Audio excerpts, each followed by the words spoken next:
Welcome to part two of our special CTQ Smartcast episode on introducing everyone at CTQ and talking about future rings. So let's jump straight to the next person, that is Sanasi. So Sanasi, I want you to introduce yourself. Two different versions of the introduction. One is the LinkedIn friendly introduction of what you do at Choose to Think, and how would you describe what you do at Choose to Think to, say, a 75-year-old person? I had prepared for a 5-year-old.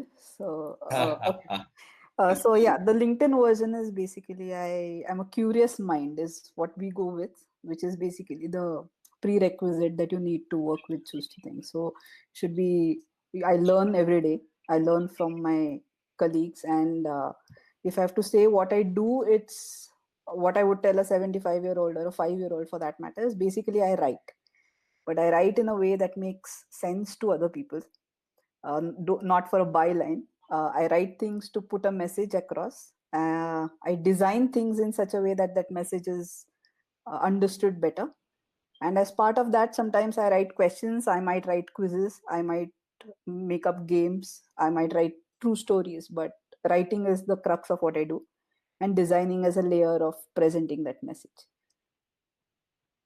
So Yeah, so yeah, you do that's magic with that's words. the best answer I've given in a long time to this question.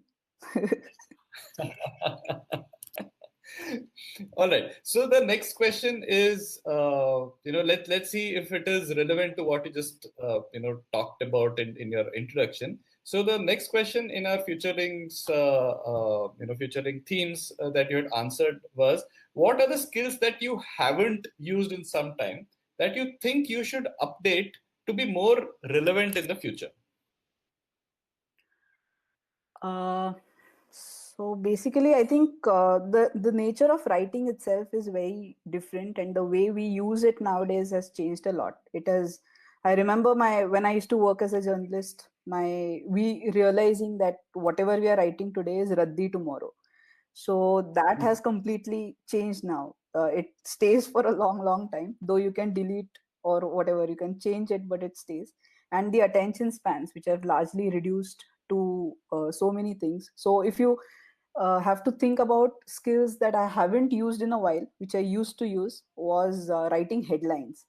And I think that's, I remember even in journalism school, that was one of the things that was one of those things we never thought would be important, but you realized on the job that whatever beautiful copy you write, it's absolutely of no use if your headline is really bland and it's not going to capture the curiosity of the reader. So in today's world, writing headlines in such a way, writing your subjects right, basically capturing attention is a very useful skill, and I have completely lost touch with that. So designing your words in such a way that they pack more meaning and pack more attention seeking uh, visuals into your words, that's important. Then anchoring videos is something that I had done a lot in the past, which I haven't done for a while. Again, I feel it's a very important skill. Whole world is going very visual and very auditory as well. So knowing how to anchor videos, how to be okay with speaking to a camera or speaking on live Zoom sessions or meetings is very important. Editing, quick editing, your turnaround time in delivering something should be very quick in the visual medium. We used to do that when we worked with creating videos for young children, and we had these little tricks up our sleeves which we used to, you look as if you have spent a lot of time doing them, but they were actually really easy tools that any one of us could use. So sort of reinventing and reusing those skills to create quick content is one thing, and even delivering close to deadlines nowadays, because we can chop and change frequently. I think we have got this tendency of seeking perfection rather than just delivering. And in a newspaper, you have to send it out, but nowadays you tend to take longer, try to make it better, and in this chase of actually doing something better, you just lose out on the chance, the opportunity, the windows that you could have used. So delivering close to deadlines is something I would really do again. It's interesting how you've, things that you've talked about as stuff that you used to do, back then, have actually suddenly become so prominent, and now are probably fundamental blocks of your professional future. And when I say your, it's not just yours. For most people in the knowledge economy, right? Stuff that you've talked about, writing better and creating videos. These are things that everyone now needs to do in terms of building their social capital. Any quick tips on how somebody can make that switch from somebody who was not doing these things or who was not paying attention to these things to, and they've realized that yes, this is something they ought to be doing more. Any quick ways in which they can get started? So I've always felt that you write what you really know about. Don't try to write in anyone else's style. Don't try to create something which you don't feel comfortable with. But a good story, a good message is always something that is really true, and it is something unique that only you could have given. So write from your perspective. Keep the words simple, short sentences. You don't have to use any big words. And message it in such a way that the most important thing that you're trying to say, the most unique thing that you're trying to say, comes right at the start. So those are the five basic things that you can. All right.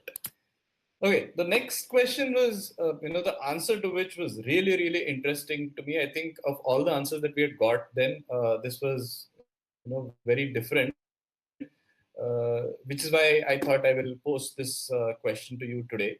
One book or movie that you would have benefited from if you had encountered it before the age of 15. And I think you had a couple of options there. So, Yeah. yeah, if you can talk about. Right. So I was one of those people who made a lot of switches in my choice of what I want to do. I did my 12th standard science and then I switched over to arts, mostly because basically I did science only because I wasn't sure whether arts is something I would stick to. But there was also this thing of not being happy with the teachers I had, or not being happy with uh, the kind of education I felt I was ready for in college, in the years of my college, the time of my college. So Feynman lectures on physics was one thing that I read much later. In fact, I hadn't even heard about it until I got married to someone who loves physics. So Feynman lectures on physics, I think before anyone decides to give up science, they should really read that and see whether they still like it, because that changed the way I saw physics. I thought of it as a really drab subject, which was made even worse by teachers and even worse by tuitions and the pressure to crack it in the 12th standard. But I think a question that you asked earlier, how would you explain your career to a 5-year-old? That is something what Feynman does to physics in his series. So it's really enlightening. If you after that you still don't like science, feel free to switch, but go through that once. The second one, which I recently, Yeah, I think that's a good litmus test to yeah, use, right? and I think physics is one of the science that everyone hates, but I've learned that it's really I mean, it's just a way of making sense of nature, making sense of the world around you, and everything really is physics. So if you really hate physics and you are a curious person, and there's something definitely wrong, because it's telling you what the kind of world you're living in. So it's sort of a Right. drawn out answer, but definitely worth Yeah. reading the book.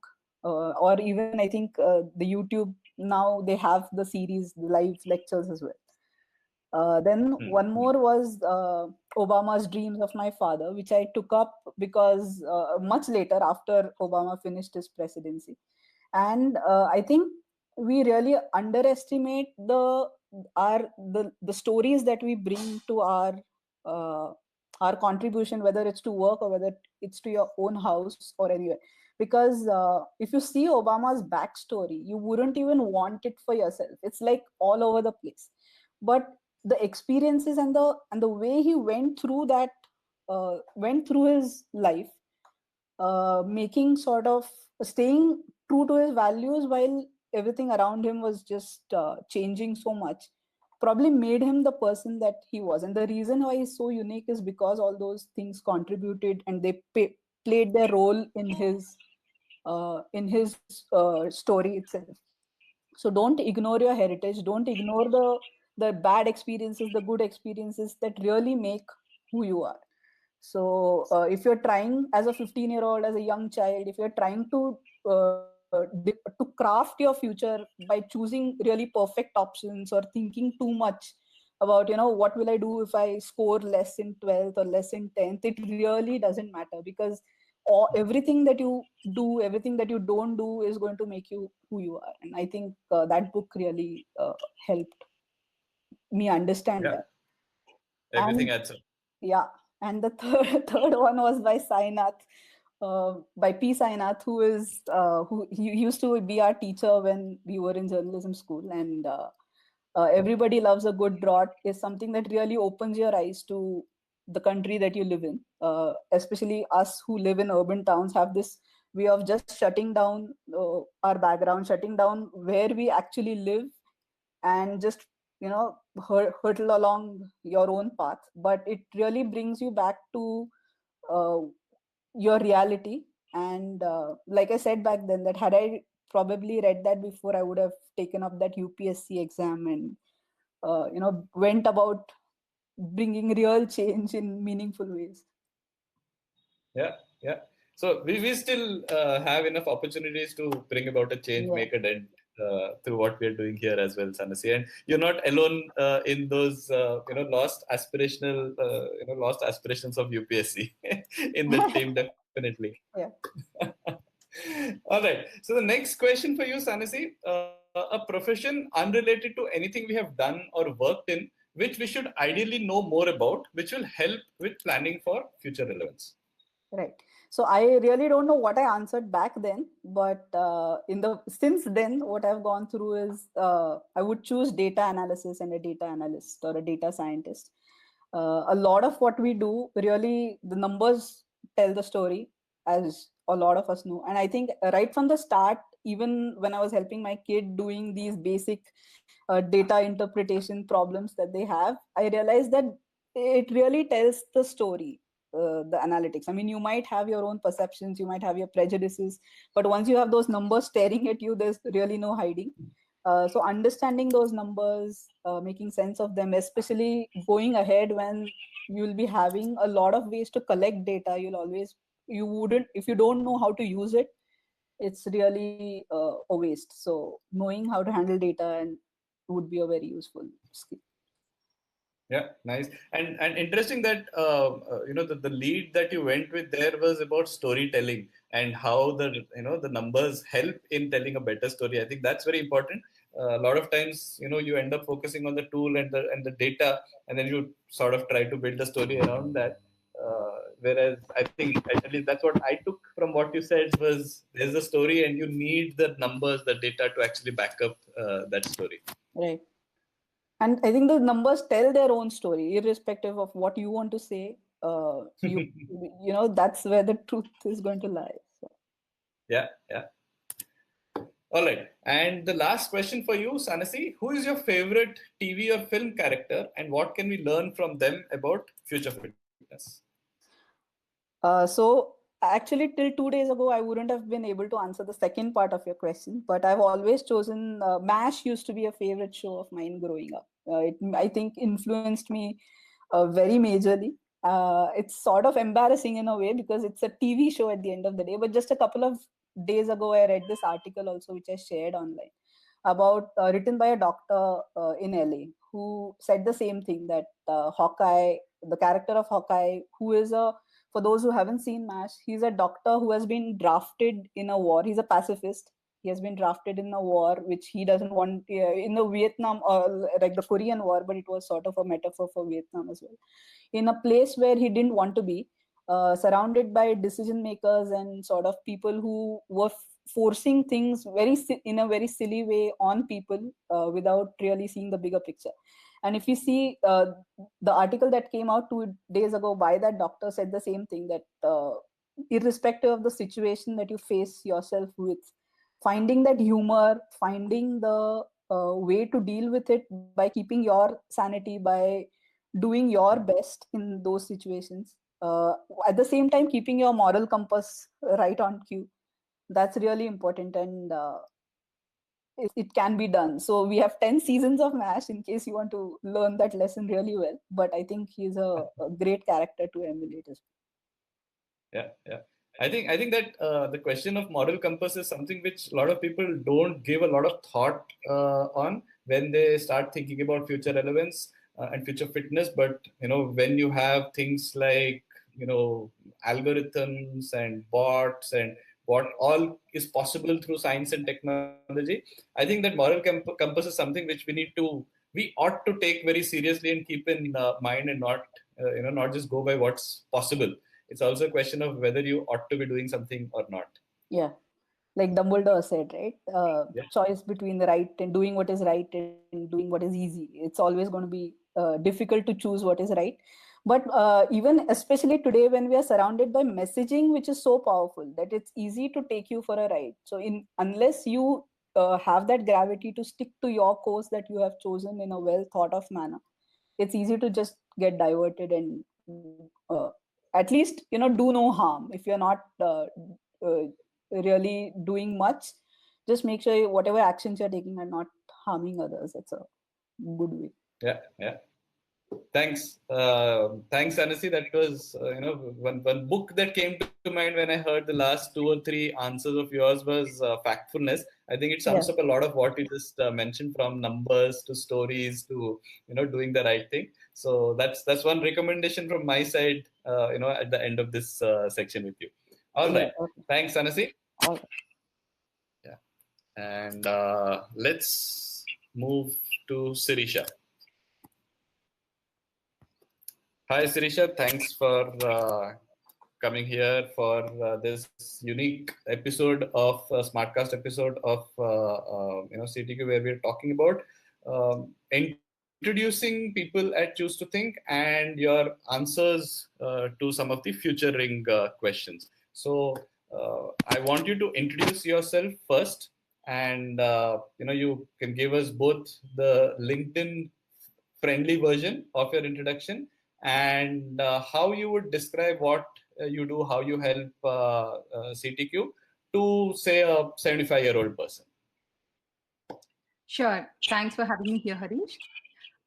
Yeah, I'll first go with my LinkedIn friendly version. I'm a consultant and upleveler at Choose to Think. I help solve problems for the CXOs by helping them build the right culture in the organization, a culture that is aligned to their business strategy. So I think that has all tick marks for the LinkedIn, right? All the keywords and other things for a LinkedIn intro. How would I explain what I do to a 75-year-old person? You said, right? Yeah, I work with companies to help them create a structure and an environment which defines how people think, work, talk, have fun, they grow there, and build relationships at the workplace. It's just like a home where you have certain rules and values that you set. At the same time, it also provides you that energizing and safe place, right, to be the best that you can be. This is what I do for companies. All right. Yeah. So the next question for you: one social or technology trend that could potentially affect your work in a negative way. With increased technology, right? Quick learning is something that's picking up really fast, right? So Google has now become a verb. So people will say if they don't know something, they'll just Google it. So that quick learning or just getting answer to a point actually doesn't help people build perspectives. And how it's going to hurt what we do at Choose to Think is also the deep learning and expertise that we insist on people building, right? The compounding effect of continuously working on in one or two areas of choice while having that broader perspective is something that's important. So the deep learning is something that I see greatly affected because of the quick fixes where people just search, see what someone else has done, and try copying it without actually thinking deeper and finding out what they really want to do. Yeah. So how would you address that? Any quick tips on how an individual should make sure that it is not affecting them in a negative way?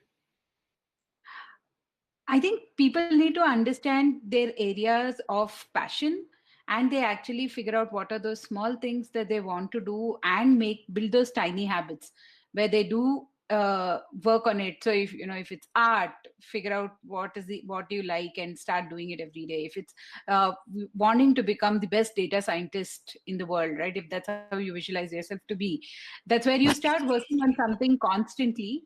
You don't let quick fixes become part of your solution, but you actually work on building your own body of work. Right. Yeah. So, if you remember, we had done a series of questions in, I think, April and May, where we had focused on, questions related to the changes brought about by the whole COVID-19 situation and people working from home. So, this question, the answer to this question might be relevant for at least the rest of 2020. So, the question that I wanted to pick your brains on was, what can people and companies do to make sure they don't lose their remote working muscle if and when they go back to working primarily in an office space? Sure. So, what has happened once remote work was enforced in most of the companies, right? In almost all the companies around us, what's happened is if you see those that are very successful, those which had productive teams, all the clients that we work with, people we interact with, what we've seen is those that are successful are places where you have enormous level trust equation, right? The supervisors trust the teams and the employer trust the employee, and people are empowered to make decisions. And if someone is not online, you still assume that the person is working. So that heightened sense of ownership has come out in all the places where we have seen where even in remote workspace they've still maintained their productivity, or at places we also hear about the productivity increasing significantly. The second thing that I saw what happened in the last few months is this whole aspect of rationalization, right? So there's lesser revenue that is projected, so people start rationalizing. They started considering restructuring. They're actually looking at all roles. They see, is this role still relevant, or is it a redundant role that we have? So they've become more prudent about cost, and they're actually looking at driving efficiency. uh, but I feel you don't need a pandemic to do this to you, right? These are things that companies, this is the muscle that companies and management needs and leadership needs to build, where they're constantly looking at relooking at some of these. What it also means for people is, get your antennae up. If you think you're doing something that is repeated, mundane, very soon your organization is going to invest in technology, which means you might lose your job. So it's right now you need to start planning for upskilling and cross skilling yourself. And other part that I've seen more from individual employee standpoint is flexi work hours. There's some people who've openly come out to organizations and saying, look, there's enough for me to do at home, in terms of my chores or taking care of the children, taking care of the elders. So it's very important that I have that flexibility. And very interesting statistics that we've seen with some of the companies is people are working only for like 5 to 6 hours in a day, but are still delivering 80% of what they're supposed to deliver. So why, because that's the focus time. They're being very rational, prudent about, okay, this is the focus time that I can give for my work. And they're still able to do their best. Unlike what happens in the physical structure of the organization, where a lot of time goes off either in meetings, a lot of coffee chats, and informal conversations that keep going on, or a lot of unwanted meetings also at times, right? So these are things, I think these are all the positives that the pandemic has shown about how we can improve our efficiency significantly in the way we work. At the same time, being very, very employee friendly, right? It could be young mothers, it could be people who are also caregivers. So it also probably looking at all of these, putting things in perspective, and actually designing roles to suit this will probably attract more people to the workforce. So I think these are some things that organizations shouldn't lose if they start going back to the physical world. Yeah. Okay. Next question, Sirisha, for you. If you had to give one last talk, what would you talk about? like I was mentioning earlier, I think focus on building how people should start focusing on building tiny habits to become the best they can be every single day. So it's doing the best that you can be at any point in time. Okay, so that leads me to the next and last question for you, Sirisha, and I hope there's a different answer for this. So, one piece of advice for someone about to join the workforce, which will help keep them relevant even in 2040. Okay, so I have three pieces of advice. Can I go ahead with all three? Yeah, go ahead. Yeah, one is continuous learning. I think there is no shortcut to that.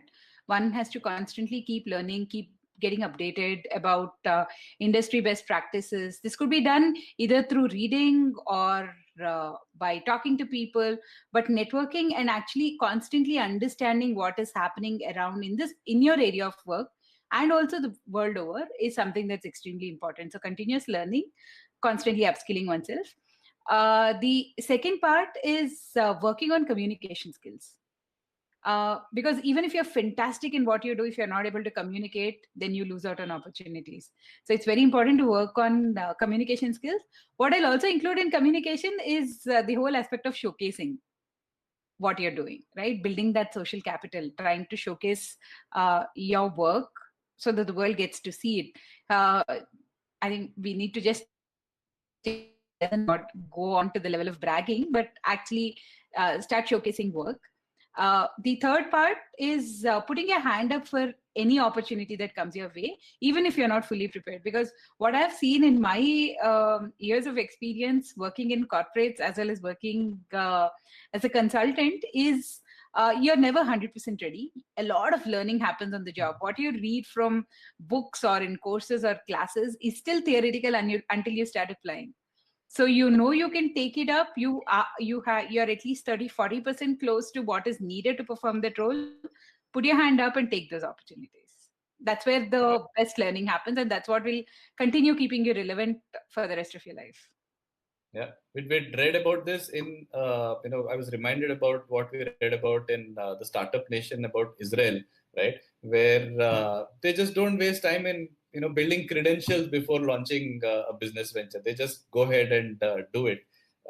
It had, what you spoke had echoes of the same sentiment. So that struck me. So thanks a lot, Sirisha. I'm sure these three pieces of advice are, what will be relevant not just for people joining now, which will help them stay relevant in 2040, but also people who will end up, joining workforce in 2040 as well. These are, timeless things that we should be thinking about. So Harish, before we go, we thought since you have put us on the spot, let us go down memory lane to some of the things that some of the questions that we discussed and you had interesting answers to. So if you remember, the one of the questions we spoke about was a change to your routine in the last 4 months. Why has that happened? What you learned about routines as a process? Uh, what would you say is your learning experience of the past 4 months? okay, so a big change has happened in the last 4 months. I think a lot has changed for a lot of people.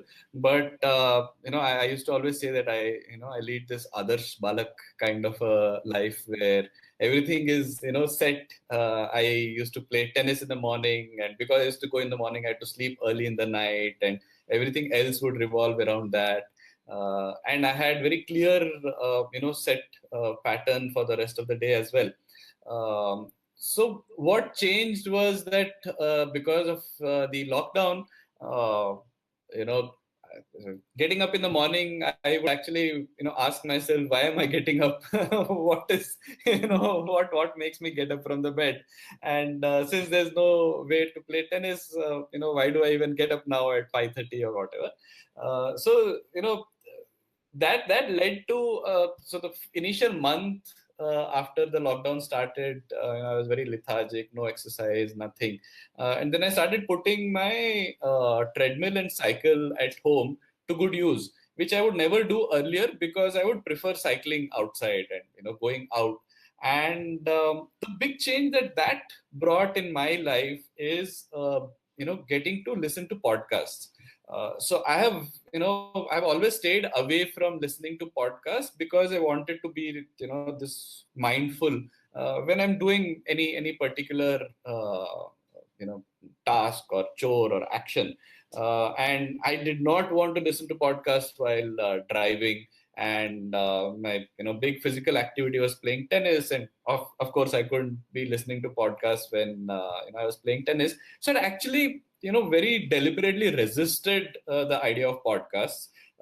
And I remember we had done a post some time back about what are your favorite podcasts, and a lot of people to me have gushed about how good podcasts are, and I've been saying, oh no, not for me, not for me. But the last 4 months, last 3.5 months for sure, has made a big change where a lot of my information diet comes from podcasts. So many interesting ideas that I've heard about, so many interesting books that I've been recommended. I've found them through the world of podcasts, and I think that's been a big change in my life in the last 4 months. So on that note, do you want to gush about one podcast that you would recommend to anyone? So there are a few, there are a couple by Amit Verma, which are big favorites, The Seen and Unseen and the Econ Central.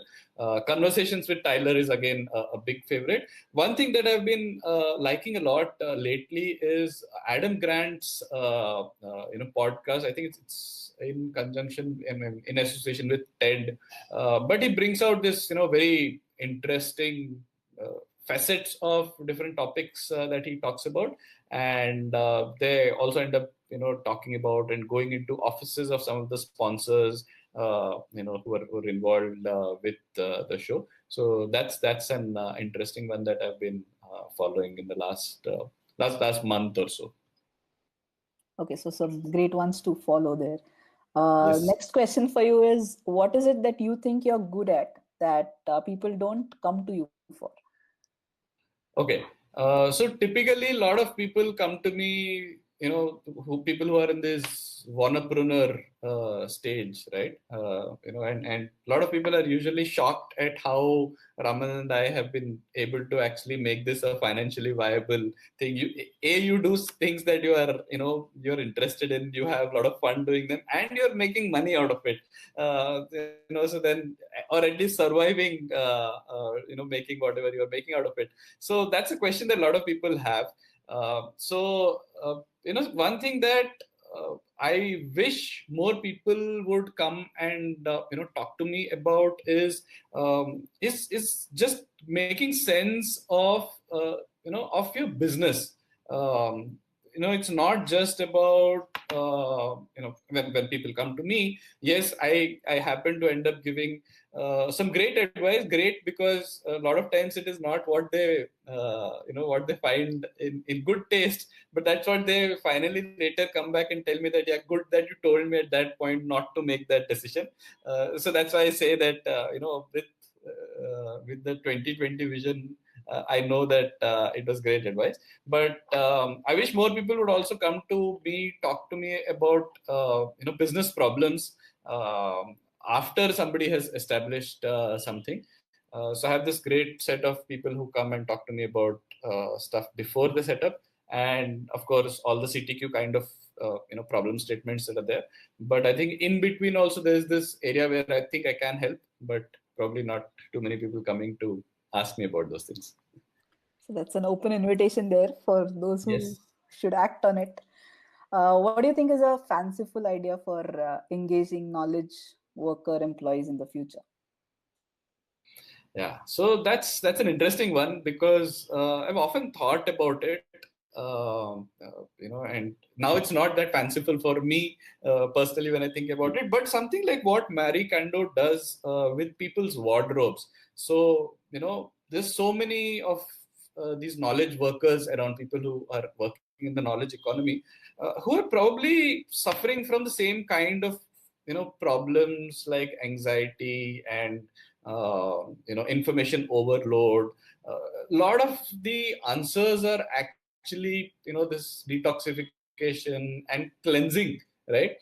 Cleaning up your information sources so that you are actually getting good information into your life, which will only add to you, right? It is not something which is going to take something away, or which is not going to add anxiety to you. So a lot of what we do on the CTQ side, whether it's whether it's the daily reader compound, which introduces you to so many different topics through stuff that people read, and the kind of habits that we are helping people form, whether it's a reading habit, whether it's a reflection habit.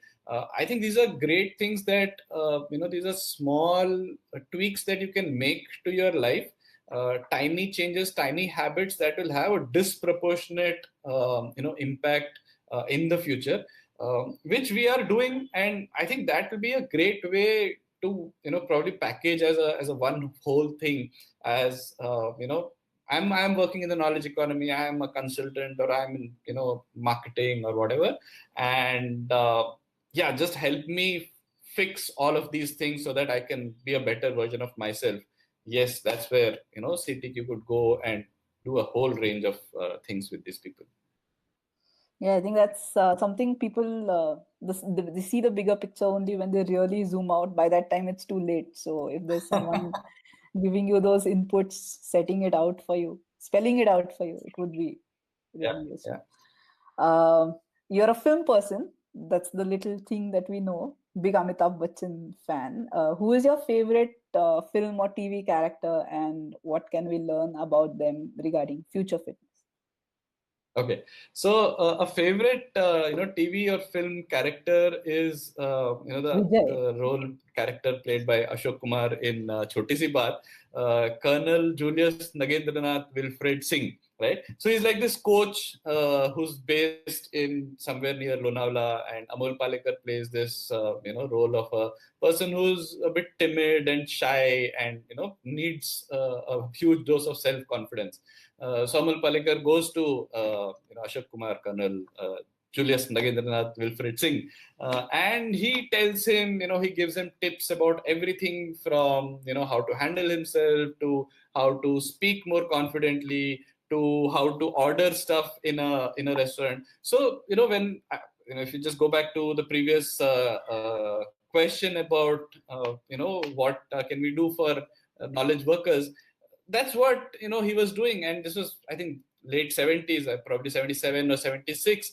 And in fact, there's a very interesting scene, since you mentioned Amitabh there, right? So there's a scene where Amitabh Bachchan, the film actor, comes to get some tips from Ashok Kumar's character. He actually gives him tips about taxation, right? So imagine a person who is helping people on all possible things. And a lot of times people actually come to us. Like I said, we're talking about habits, we're talking about reflection, reading.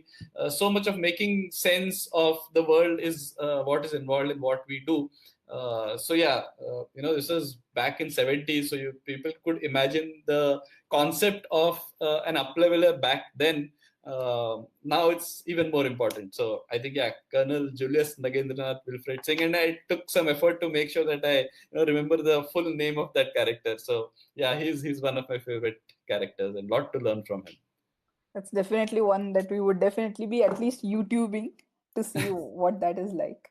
Yeah. Here's an imaginary scenario for you. So, suppose the Indian internet is down with a massive cyber attack and it will take a month to get it back. What would or what could and what should choose to think do? Yeah. So I remember this question, and we thought of something like these when we considered this whole idea of futures planning, right? Scenarios. A lot of what we do, whether it's all the compounds that we are running, where we send out links to people to read every day, so that they have a good start to their day, 15 days of wisdom, as we call it, to stuff around reflection, where we send them a question to reflect upon, or something like future stack, which is about reading and thinking about future relevance. All of that is being delivered online today, right?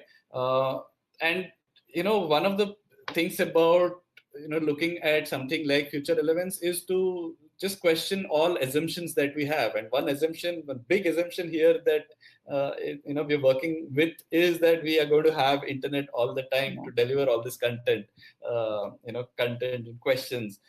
So this was something which was very important for us. And what would we do as CTQ? A lot of what we can do is, we could actually take out printouts of all this kind of content in advance, because yes, there was a qualification to the question. Internet was down, but we still had electricity, we still had phone lines. So I'm going to use that use that margin that was provided in that question to say that I'm going to take a printout of the article that we were supposed to send to people. We're going to make a call to those people and say that, yeah, I'm going to read out the article. It's not going to take more than 10 to 15 minutes, and hopefully that should deliver the daily dose of wisdom for those people, and also improve our speaking skills. And as they say that even with when COVID happened, nobody really thought this was even a scenario that you should consider. But people find their ways, and I think with all the skills, the habits, the habit breeding that I think a lot of us spoke about, you get yourself into a position where you can handle those kind of situations without a hitch, and you get that confidence of knowing your way out. You'll figure something out. Yeah, What is the yeah, big deal, sort of a thing. yeah. And All doing right. these exercises gives us that confidence that, yeah, we can deal with Yeah, whatever comes. totally. Totally. Yeah. So, okay, so just to round it up, this was Choose to Think for all of you guys. And we came back to Harish since he started the conversation. Back to you to just sign off. Yeah. Thanks, Anasi. And like I said, I think this should give a good introduction and peek into the minds of everyone here at Choose to Think, what we do, what we think we do, what we tell people what we do. So there should not be much of a dissonance there. And also, a peek into how we think about these kind of questions. And it's a great way to, keep building your muscle that gets you ready to deal with, most of what future will throw at you. So that's all. Thank you.